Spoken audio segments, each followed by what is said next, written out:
سیدنا انس بن مالک رضی اللہ عنہ سے روایت ہے، رسول اللہ صلی اللہ علیہ وآلہ وسلم نے فرمایا، جب بندہ اپنے گھر سے نکلے یہ کلمات کہہ لے، بسم اللہ توکلت علی اللہ لا حول ولا قوة الا باللہ، اللہ کے نام سے میں اللہ عز و جل پر بھروسہ کرتا ہوں، کسی شر اور برائی سے بچنا اور کسی نیکی یا خیر کا حاصل ہونا اللہ کی مدد کے بغیر ممکن نہیں۔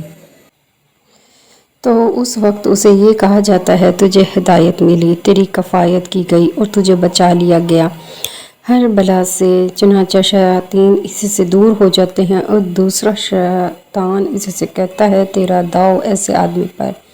کیوں کر چلے جسے ہدایت دی گئی، اس کی کفایت کر دی گئی اور اسے بچا لیا گیا۔ اسی طرح ام المومنین سیدنا ام سلمہ رضی اللہ عنہ بیان کرتی ہیں کہ رسول اللہ صلی اللہ علیہ وسلم جب بھی میرے گھر سے نکلتے اپنی نظر آسمان کی طرف اٹھاتے اور یہ دعا پڑھتے، اللہم انی اعوذ بک ان اضل او اضل او اضل او اضل او اظلم او اظلم او اجل او یجہل علی، اے اللہ میں تیری پناہ چاہتا ہوں اس بات سے کہ میں گمراہ ہو جاؤں یا گمراہ کر دیا جاؤں، یا پھسل جاؤں یا پھسلا دیا جاؤں، یا ظلم کروں یا کوئی مجھ پر ظلم کرے، یا کوئی جہالت کا کام کروں